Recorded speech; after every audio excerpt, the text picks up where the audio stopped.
Losing a special teams coordinator might not feel like a big deal for many programs, but for FAMU, this is a significantly underrated loss. Oh, yeah, it's locked on HBCU. Play my music. You are Locked On HBCU, your daily podcast covering HBCU sports. Part of the Locked On Podcast Network, your team every day.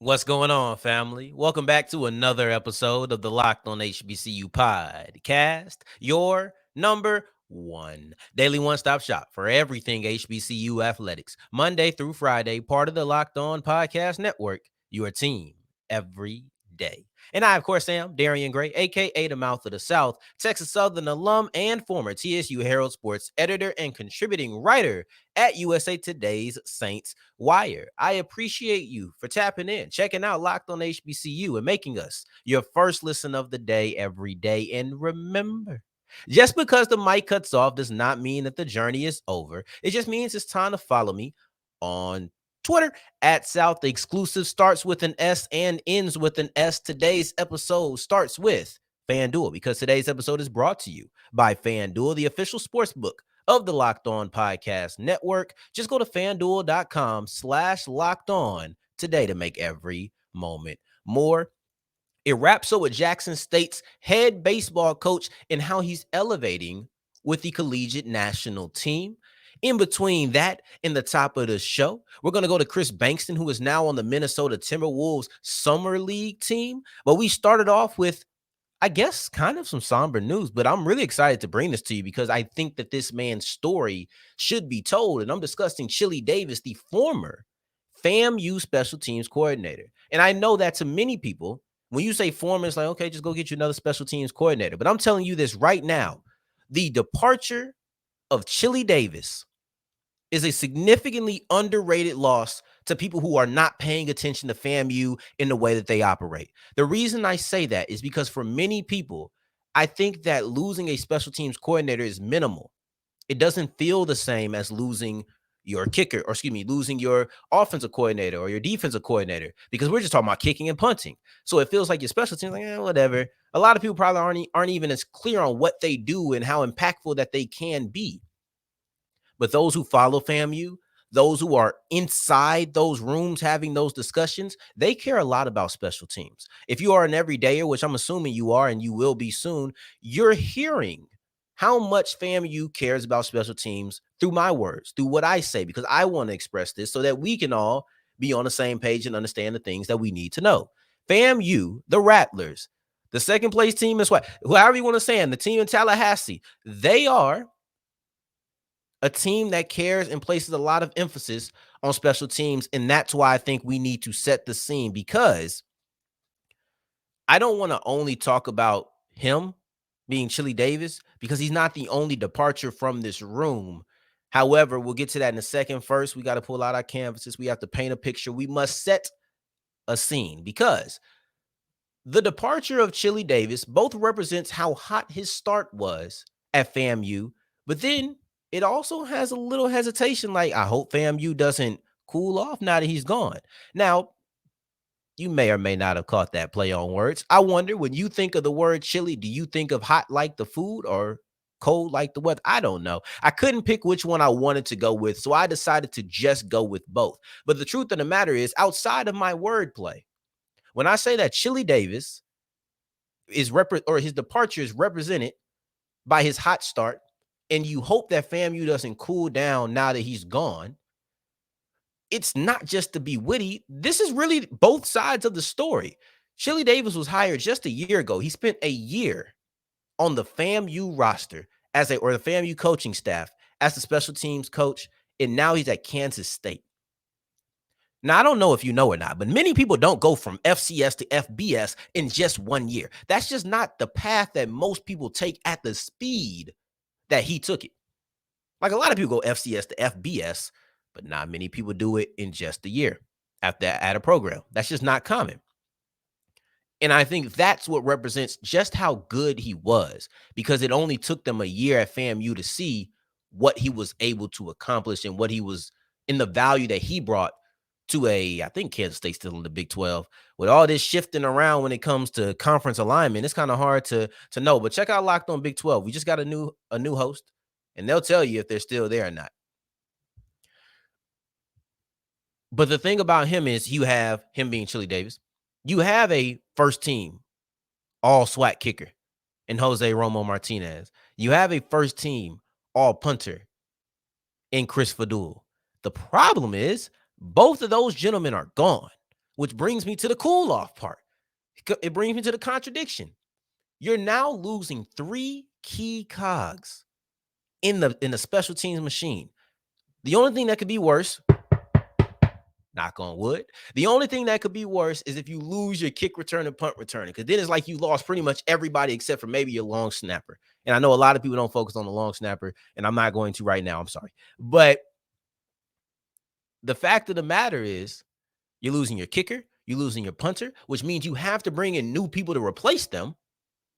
And I know you have Trey Wilhoit. You feel good at the punter position, and I'm not mad that you feel good, but you still wanted your coach to be able to get them ingrained and settled into the program. But now he's gone. So now you might bring in a new special teams coach who looks at things a different type of way.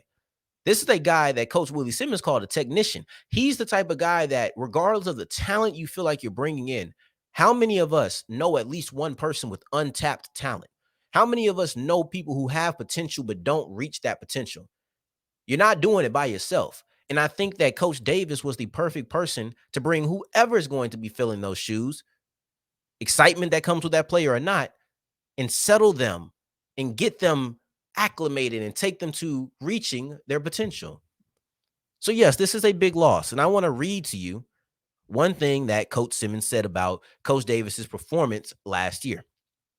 Coach Davis brought life, energy, and excitement into our special teams unit last year. Then he said that Kansas State is getting a star. I know it might just seem like kind words on the way out of the door, but when you see how fast he accelerated from FAMU to Kansas State, this isn't just, I'm going to say this just because this is something that's validated by the path that Coach Davis is taking. But if we're talking about people who are leaving programs, this one was expected, but Kris Bankston has left Norfolk State because he graduated, and now he's landing with the Minnesota Timberwolves Summer League team. Let's break down the opportunities that come with that, what he personally could get out of this Summer League as we continue with Locked On HBCU. Today's episode is brought to you by FanDuel. Today, you have the College World Series final, LSU versus Florida. If you put some money down on Florida yesterday, oh my gosh, that game it wasn't even close. The first game, amazing. Second game got out of hand quickly, and it never got back in hand. But now we have game 3. What kind of pitchers are we going to see out there? Who's going to put money down on LSU or Florida? This is a game that should be highly anticipated and highly wagered on. And there's only one place to wager on it at.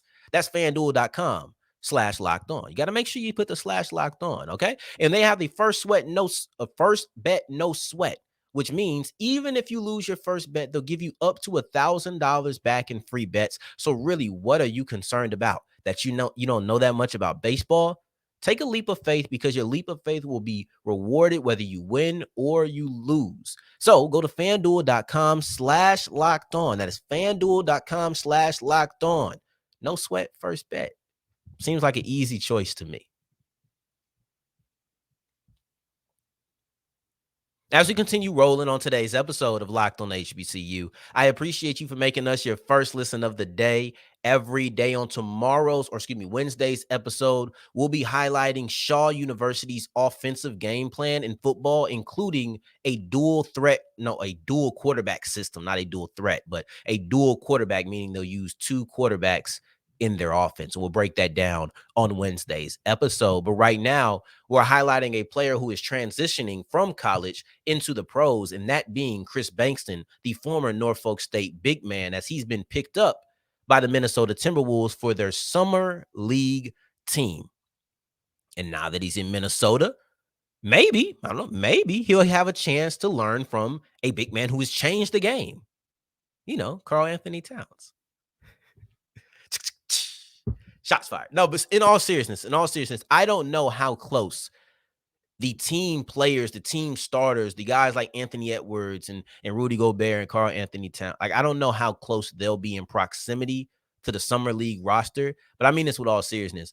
Do I make fun of the things that he said? I don't love the big men of Minnesota. I don't love them a ton, right? But it'd be foolish to say, regardless of what you feel about Karl Anthony Towns, regardless of what you feel about Rudy Gobert, and those are two big men who get a lot of opinions about them. Regardless of how you feel about them, it would be foolish to say that they couldn't help a big man who is on the summer league roster. But I don't even know how close they're going to be, because let's break down exactly what summer league is. And let's take the shots at Cat alone. Let's leave them to the side, Darian. No more until I get off air. Now I'm going to get back to shooting. But summer league is basically summer basketball, and every single NBA franchise has a summer league team. And it's not preseason, right? This is you're not going to see any stars out there unless you see them on the sidelines at the game. Like, they might show up. That's what I mean by proximity and the ability to give notes. I don't even know if they're going to be close enough for that. Some people are just gone. Some people are there. Some people show up because there's some in Vegas, some in, where's the other one? I think it's on the East Coast. But the summer league is for G Leaguers, is for rookies, is for unknown commodities. That's who it's really for. Now, obviously, Kris Bankston fits into the rookie category. And I don't want you to sit there and be looking for stardom, because that's not what I feel like summer league is good for. Like, yeah, it's always great to see a player who looks amazing, but I was having this conversation with a coworker of mine, and we were actually discussing the Mavericks with Dirk, the one that won the championship. And we were talking about how role players don't really get discussed, because it's often said Dirk did it by himself, X, Y, and Z. But we're not really talking about the JJ Bareas, not really talking about the Jason Terry. Like, we're not talking about those players a lot. And it's just kind of the viewpoint of a role player is one that's kind of like, yeah, okay, I'm glad you played your role, but they're valuable. They are a valuable part of teams. And I think that this is where you'll be able to see a little bit more of your role players. And that's in summer league, because these guys aren't going to be stars. They might look phenomenal there, but most of them are coming in to be role players at best. And when I say at best, I mean they might not even make the roster. They might not. And I'm not looking for that from Kris Bankston. You have a very slim amount of players who go from summer league to NBA in that one single year. It's not a lot of people who do that, but there are some who do it, but not a lot. I don't know what the percentage is, but it's, man, I struggle to think it's even a fifth of the players who do that. So that shouldn't be the bar of success or failure. It shouldn't be, well, Kris Bankston was in the summer league. He didn't make it to the Timberwolves 12 man though. So what? So what? Where did he make it? Did he make it to the G League? Because for me, that's the sign of success. That's the sign of good. That's the bar of success or failure. If you make it to the G League, that's where the development really begins. That's when you start getting into a system where maybe you're learning a little bit more of the offense instead of this day one. Like, anybody who plays sports know the first week of practice, you're not really learning a lot. Even for those who have already been on the team, you're not really learning a lot. You're learning a lot of base level things. And that's what you're going to see in summer league, a lot of base level stuff. So with that being the case, I want to see Kris Bankston get to where he can start learning some of the second and third level of the offense and some of the defensive schemes of Minnesota, or whoever sees him. Because it's not like it's exclusive rights. I think that I don't believe that's the case. I believe that somebody else could pick you up. And Minnesota might just not want you. They might get after the summer league and be like, not really impressed with his performance overall. So that's what I'm looking at. I'm trying to get you into the G League. But honestly, the fact that he's here in the summer league is not surprising. You saw him invited to the Portsmouth Invitational this offseason to showcase his talents. We saw that, right? You look at just who he is from a frame and build standpoint. You're looking at an explosive big man with a lot of athleticism. That's somebody who I feel like has traits that could be attractive to coaches and scouts and people who want to see what can you do. an all-MEAC player, defensive player of the year. He has certain traits before you even really get into the skill set that make you say, you know what, I want to see. What can I build on with Kris Bankston? What can I take with his athleticism and his style or size, excuse me, and then see how I can mesh his style? That's really what I'm looking at. So I think that this is phenomenal. I'm kind of surprised that I haven't heard anything about Joe Bryant Jr. I Googled. I don't see him on any summer league team. That is surprising to me. I felt like he had a fantastic offseason. He won the MVP of the Reese's All-Star game. Like, I thought he'd be here. And though he isn't yet, I'd be kind of surprised to see him not at some point, which is like mid-July, I think, or beginning of July when summer league starts. I'd be surprised to not see him on someone's summer league roster by the time that summer league competition actually begins. Going forward, Jackson State head baseball coach Omar Johnson, for the second year in a row, is partnering with the USA National Collegiate Team. And this year, he'll be a manager alongside Bama State's head coach, who will be the first base coach for the squad. And we'll dive into not only how he's elevated, he being Omar Johnson for Jackson State, not only how he's elevated, but then also his resume that has gotten him here for 2 years in a row as we continue with Locked on HBCU.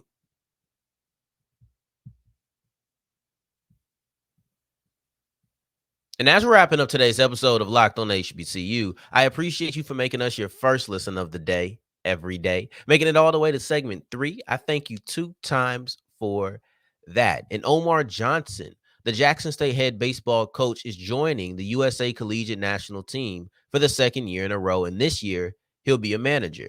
One thing you have to understand about the Collegiate National Team, the CNT, is that they aren't just one team. There's multiple different branches of the CNT, right? The Team USA, I should really say. Like, there's multiple branches of Team USA, and this is the second branch that Coach Johnson has been a part of. So let's first just break down what he is, and we'll get into everything, because I do think it's important, because I did highlight this when Coach Vasquez from Alabama State was a part of the national team, which was just it was my last episode, so it was really just Friday, but it was a couple of days ago at this point. This is a sign of respect. No, there's not an additional job attached to it like when I was talking about Vasquez on Friday, but this is still a sign of respect. This is still Team USA acknowledging the high value that Jackson State head coach Johnson has. Like, that's what we're seeing here. So I want to make sure that that's articulated before I just go into all of the things that he's done, everything that he's been a part of over the last 2 years with Team USA. So this season, he'll be a manager for the Collegiate National Team. Has 3 sections. You have the Team USA section, where you're going against each other. Then you have a friendship series versus Chinese Taipei, right? And then you have what's it called? It's a legacy series, I believe. No, it's the championship series versus Japan. So Team USA section will be from June 25th, already going on, to June 28th, this Wednesday. And that's basically just a scrimmage. That's you playing against you, and that's that's how you decide who's going to be on the official collegiate national team. This is essentially like tryouts, but it's not anybody can show up. It's a select group of people who are attempting to audition for the collegiate national team. That's where Coach Johnson comes into play. So technically, he's not even going to be partner. He's not going to be the manager while Coach Vasquez is the first base coach. He's going to be the manager for this section. He'll be with the Stripes team, which means his team versus some other manager's team. They'll be going head to head to see who's going to be a part of the 26-man roster that is going to be officially known as the Collegiate National Team. This is still an important place, and it kind of showcases where I feel like Team USA sees his value. Because prior to this position, Coach Johnson was on the 13 and under, 14 and under team. He was a manager of them. And that's a developmental part of the Team USA. Like, these are guys who you're looking at to then come up and move up the ladder. But I view, once you're that young, yes, you're playing, and yes, they want you to be good. It's not like we're just taking scrubs and just trying to make them into great but at the same time, they're young. So with them being 14 and under, 13 and under, you're entrusting Coach Johnson with the development of those players. You're trusting him to be in a developmental role. And I kind of feel like, no, this isn't development, but it's still talent evaluation. And it's putting people in the best position. No, you can't come in and teach a guy who's been in college for 4 years and be like, oh, I need you to do this in 3 days. And this is just completely going to overhaul your game. Not realistic. But this is evaluating talent, and they're trusting him in that for the second year in a row. And I think that's where they see his value. Now, why did he even get this opportunity? That's because he's probably the most consistent head coach in the SWAC. 17 years, no losing seasons. Most of them are 30 and up win seasons. He had like 2, maybe 3 non-30 win seasons. This guy is extremely successful. This is Mike Tomlin level, where it's like, you don't lose, man. You ain't got no losing seasons. That's just not what you do, right? So I think that you have to respect that. He also has 7 division titles. He has a couple of SWAC titles underneath his belt. This is a guy who has defeated a number 1 team in the nation. He has brought Jackson State to the most wins in their school history in baseball. Another top 10 season. Like this is a manager, or excuse me, this is a coach, now manager, but this is a coach who has shown himself to be extremely successful. And that's how he was able to get to the point that he was. So whether it's being a talent evaluator for 14 and under, a talent evaluator for the college national team, there's a clear value for Omar Johnson, a Jackson State head coach within Team USA. And for the second year in a row, he's been able to act upon that value. And we'll see if he can go forward in Team 3. But June 25th to 28th, we'll be seeing him in full effect. And I appreciate you for making us your first listen of the day every day. I really do. So thank you for that. Now, on Wednesday's episode, we'll be breaking down Shaw University's football offense, right? Shaw University football's offense. That's what I was trying to say. I said university's football offense. But we'll be breaking down Shaw University football's offensive game plan and everything that they are looking at with optimism, including a 2-quarterback system with one of their quarterbacks also sharing time at wide receiver. This is something that I think will be fascinating to break down. So I can't wait until Wednesday, and I hope you can't wait either. But in the meantime, in between time, until the next time we hear each other, take care, stay blessed. Peace.